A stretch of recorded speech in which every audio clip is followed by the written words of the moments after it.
सोचिए, nuclear war होने वाला है ये सुनकर आप 30 साल तक एक बंकर में रहने के लिए चले गए हो, लेकिन 30 साल के बाद बाहर आने पर पता चलता है कि न्यूक्लियर वॉर तो हुआ ही नहीं था और आप बेवजह 30 सालों से जमीन के अंदर रह रहे हो। ऐसी ही आज की कहानी है ब्लास्ट फ्रॉम द पास्ट। कहानी में आगे बढ़ने से पहले मुझे बंटी इनका थैंक यू कहना है चैनल का मेंबर बनने के लिए, so thank you so much. कहानी की शुरुआत 1962 में होती है, जहाँ पे हम साइंटिस्ट केल्विन को देखते हैं, जिनके घर में एक पार्टी चल रही होती है। अपने दोस्तों के साथ वो मजे कर रहे होते हैं और उनकी पत्नी होती है हेलेन, जो प्रेग्नेंट है। अब इसी समय टीवी पर यूएस के प्रेसिडेंट कैनेडी एक प्रेस कॉन्फ्रेंस लेने लगते हैं और बताते हैं सोवियत यूनियन यानी कि रशिया कभी भी उनके ऊपर एटॉमिक बॉम्ब गिरा सकता है, लेकिन वो लोग भी इसका जवाब देने के लिए तैयार है। यानी कि अब पूरा वॉर का माहौल हो गया था। अब ये बात सुनते ही केल्विन को लगता है कि कभी भी न्यूक्लियर वॉर हो सकता है और इसीलिए वो जल्दी से सारे गेस्ट को अपने घर पे भेज देते हैं। जिसके बाद वो अपनी पत्नी को लेकर घर के पीछे जो एक बैकयार्ड होता है उसमें उन्होंने काफी हाईटेक बंकर बनाया होता है, वहाँ पे छुपने के लिए लेकर जाते हैं। इस बंकर में खाने पीने से लेकर नहाने धोने की सारी चीजें होती है। एक छोटा सा मानो घर ही है जहाँ पे हर सुख सुविधा होती है। उनकी पत्नी हेलेन पैनिक होने लगती है और कहती है कि हमें एक बार देख तो लेना चाहिए कि सच में ऐसा कुछ हो रहा है भी या नहीं, लेकिन केल्विन उसकी बात नहीं सुनता। इसी दरम्यान हम देखते हैं शहर के ऊपर से एक प्लेन जा रहा होता है, लेकिन अचानक से उसमें कुछ खराबी आ जाती है और वो प्लेन केल्विन के ही घर पर क्रैश होता है, जिसके कारण उसका घर पूरा बर्बाद हो जाता है। अब धमाके की आवाज सुन केल्विन को लगता है कि न्यूक्लियर वॉर शुरू हो गया है और इसीलिए केल्विन जल्दी जल्दी से बंकर का ऑटोमेटिक सिस्टम को ऑन कर देता है। वही हेलेन काफी परेशान होती है। केल्विन फिर हेलेन को बताता है कि अब ये बंकर सीधा 35 साल के बाद ही खुलेगा, जो सुन के वो हैरान होती है। तो वो कहता है क्योंकि न्यूक्लियर अटैक की वजह से बाहर का एटमॉस्फेयर में न्यूक्लियर रेडिएशन फैल गया होगा और इस एनवायरनमेंट को अब नॉर्मल होने के लिए कम से कम 35 साल लगेंगे और तब तक ये बंकर नहीं खुलेगा। अब हेलेन इस बात से परेशान होती है, लेकिन कोई और ऑप्शन भी नहीं होता।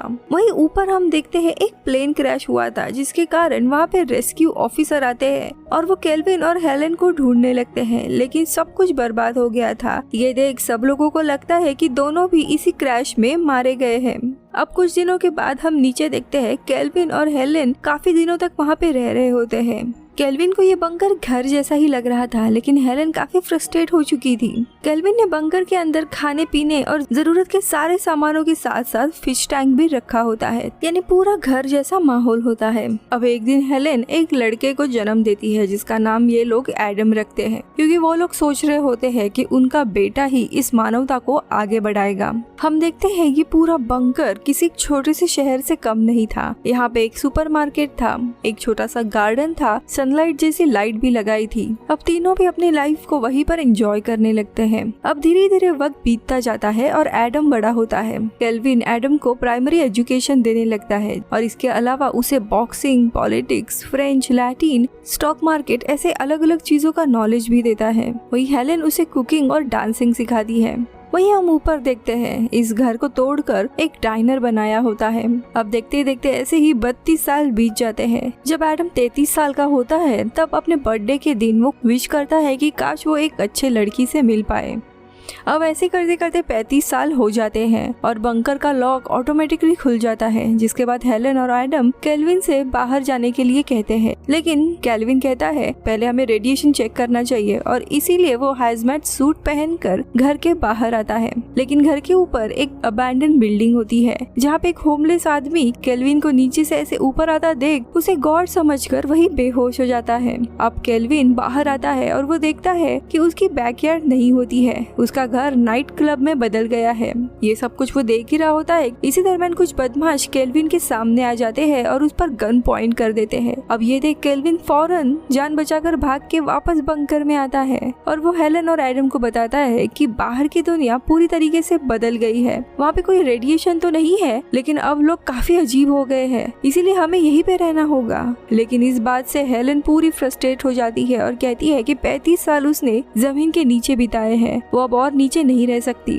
अब रात को इनका झगड़ा चल रहा होता है कि तभी केल्विन को स्ट्रोक आता है। अब इसी दरमियान इन्हें पता चलता है कि फूड सप्लाई भी खत्म होने वाला है, इसीलिए हेलेन एडम को ऊपर भेजने का फैसला करती है। अब केल्विन को जब ये बात पता चलती है तो वो एडम को अपने पास बुलाता है और उसे कहता है कि तुम बाहर जाओ, लेकिन वहाँ पे एक अडल्ट बुक स्टोर है, वहाँ पर बिल्कुल भी मत जाना क्योंकि वहाँ पे बहुत ज्यादा रेडिएशन है। जिसके बाद हेलेन एडम को ग्रोसरी लिस्ट और कुछ पैसे देती है और एडम पूरा पैक करके फाइनली बंकर से बाहर आ जाता है, जहाँ पर उसे वही होमलेस आदमी दिखाई देता है जो केल्विन को देख काफी डर जाता है और उसे भी भगवान समझकर पूजा करने लगता है। अब एडम बाहर आता है और पहली बार खुले आसमान को देख वो बहुत ही ज्यादा खुश हो जाता है। आसपास की जगह को देखकर वो बहुत ही ज्यादा एक्साइटेड होता है। अपने आसपास के लोगों को वो हाय हेलो कर रहा होता है और कुछ लोग तो उसे पागल भी समझ लेते हैं। अब चलते चलते वो उसी अडल्ट बुक स्टोर के यहाँ पे आता है, लेकिन वो वहाँ से भागते हुए निकल जाता है और लोगों को भी वहाँ जाने से मना करता है। अब एडम एक बस में बैठता है क्योंकि उसे ग्रोसरी स्टोर जाना था, लेकिन बस चालू हो जाती है जिसके कारण वो बहुत ही पैनिक होता है क्योंकि उसके अनुसार ये एक मूविंग मशीन होती है और वो जोर जोर से चिल्लाने लगता है, लेकिन कोई भी उसकी बात समझ नहीं पाता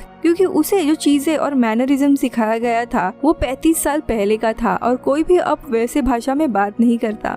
खैर अब बड़ी मुश्किल से वो सुपरमार्केट में पहुंच जाता है और शॉपकीपर को अपनी लिस्ट बताता है। वही शॉपकीपर उसे बताता है कि अगर इतना ज्यादा सामान है तो हम आपके घर पे डिलीवर कर सकते हैं। अब ये सुन के एडम बहुत ही ज्यादा खुश होता है। अब ये सुनकर एडम को याद आता है कि अरे उसे तो घर का रास्ता ही नहीं पता, इसीलिए एडम वापस भागते हुए स्टोर से बाहर निकलता है। जिसके बाद वो पूरे दिन वापस बंकर जाने का रास्ता ढूंढने लगता है, अलग अलग बस में बैठता है, लेकिन उसे समझ ही नहीं आता। इसी दरमियान उसे रास्ते में बेसबॉल कार्ड की शॉप दिखाई देती है और अब उसके पैसे भी खत्म हो रहे थे, इसीलिए एडम अपने डैड के बेसबॉल कार्ड को बेचने का डिसाइड करता है। अब ये सारे कार्ड शॉपकीपर को दिखाने के बाद ओनर बताता है कि इन कार्ड्स के बदले में तुम्हें सिर्फ $500 मिलेंगे। अब इनकी बातचीत चली रही होती है कि तभी वहाँ पे एडम की ईव आ जाती है। ईव को देखते ही उसे पहली नजर वाला प्यार हो जाता है और वो उसे पसंद करने लगता है।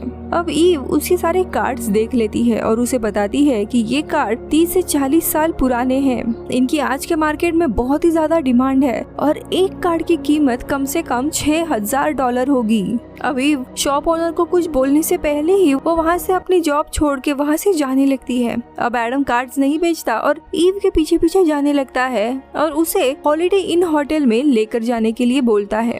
ईव पहले तो इसके लिए मना कर देती है, लेकिन एडम उसे 2 कार्ड्स ऑफर करता है जिसके लिए वो मान जाती है और अपने कार से उसे हॉलिडे इन होटल में छोड़ देती है। अब एडम होटल की काफी सारी चीजें देखकर काफी हैरान होता है। अब अगले दिन नाश्ता करने के बाद होटल में वापस ईव आ जाती है और उसकी कार्ड उसे लौटा देती है, लेकिन तभी एडम उसे वापस से रोकता है और उसे उसके लिए 2 वीक काम करने के लिए बोलता है, जिसके लिए वो उसे $1000 पर वीक देगा। अब ईव को भी काम की तलाश थी, इसीलिए वो मान जाती है। जिसके बाद ईव एडम को शॉपिंग करवाने के लिए मदद करती है। दरअसल एडम को फूड, मेडिसिन और बैटरीज की सप्लाई चाहिए होती है ताकि वो और उसकी फैमिली बंकर में और 2 साल रह सके। इसीलिए ये लोग ढेर सारा शॉपिंग करते हैं और कुछ ट्रक्स भी हायर करते हैं इतना सारा सामान बंकर तक लेकर जाने के लिए। अब शॉपिंग पूरी होने के बाद ईव एडम को अपने घर लेकर जाती है और जहाँ पे उसकी मुलाकात उसके रूममेट ट्रॉय से होती है जो कि गे होता है। अब सारी एडवांस टेक्नोलॉजी को देखकर एडम बहुत ही हैरान होता है।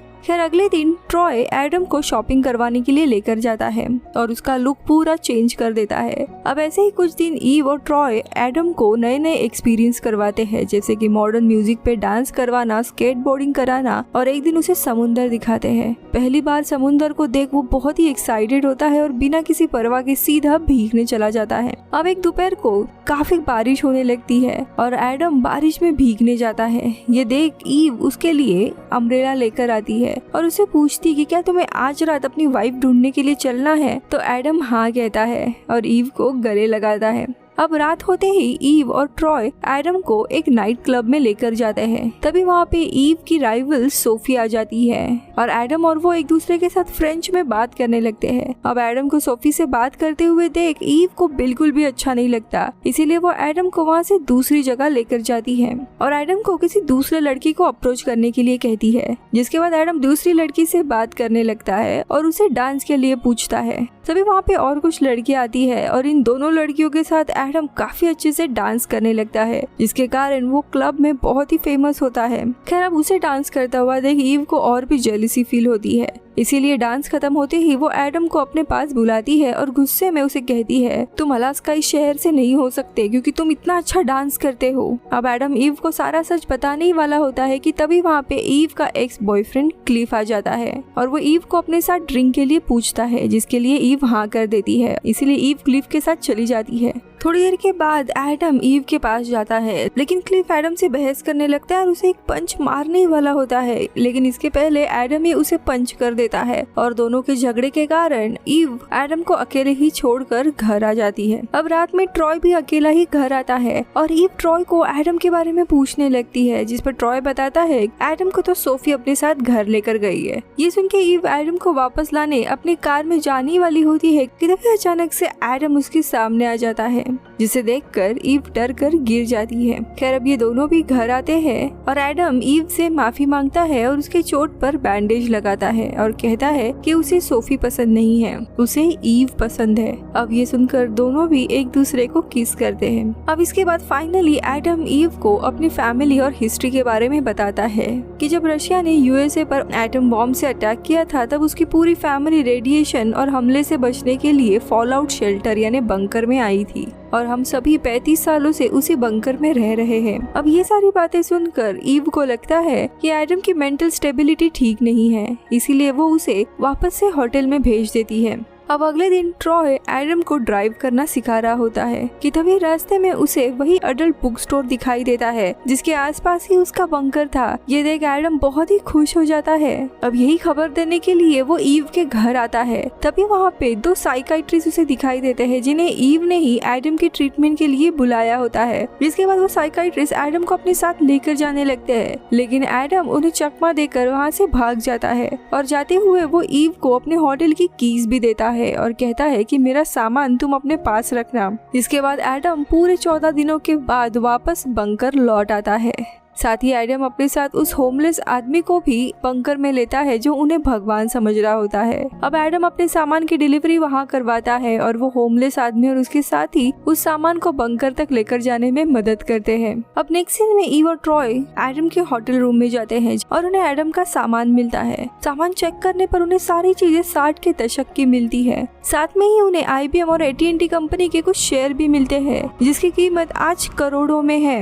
ये देखकर ईव को फाइनली रियलाइज होता है कि एडम उसे कह रहा था वो सच है। जिसके बाद ट्रॉय ईव को बताता है कि वो एडम को ड्राइव करना सिखा रहा था, तब रास्ते में एक बुक स्टोर के यहाँ पे वो काफी खुश हुआ था, शायद उसी के नीचे उसका बंकर होगा। इसीलिए ये लोग फौरन उसे ढूंढने के लिए उसी बुक स्टोर में जाते हैं, लेकिन वहाँ भी उन्हें एडम नहीं मिलता। अब दोनों भी निराश होकर जा ही रहे होते हैं कि तभी अचानक से रास्ते में एडम दिखाई देता है। ईव एडम को देखते ही उसे गले लगाती है और कहती है कि अब फाइनली वो उस पर भरोसा करती है। इसके बाद एडम ईव को अपने मॉम डैड से मिलवाने के लिए तुरंत बंकर लेकर आता है। केल्विन और हेलन को भी ईव पसंद आती है, जिसके बाद वो सभी साथ में डिनर करते हैं। अब ये सब कुछ होने के बाद एडम के पिता वापस डिसाइड करते हैं कि वो 10 साल के लिए बंकर को बंद करने वाले हैं। तब एडम उन्हें ऐसा करने से मना करता है और बंकर को सिर्फ 2 महीने के लिए बंद करने कहता है। जिसके बाद एडम ईव को लेकर वहाँ से चला जाता है। वही एडम अपने पिता के शेयर्स को बेचकर नया घर बनाता है और ठीक 2 महीने के बाद एडम अपने माता पिता को लेकर उसी नए घर में आता है, जिसे देखकर वो बहुत ही ज्यादा खुश हो जाते हैं। फाइनली हेलन भी बंकर के लाइफ से फ्री हो गई थी और सभी लोग काफी खुशी में रहने लगे थे। अब मूवी के लास्ट सीन में एडम अपने डैड को बताता है कि रशिया ने कभी भी यूएसए पर हमला किया ही नहीं था, बल्कि उस रात उनके घर पे एक प्लेन गिरा था। लेकिन केविन उसके बात पे भरोसा नहीं करता और इस नए घर में भी बंकर बनाने की बात करने लगता है और यहीं पे ये मूवी खत्म होती है। मैं मिलती हूँ अगले वीडियो में, तब तक के लिए बाय बाय।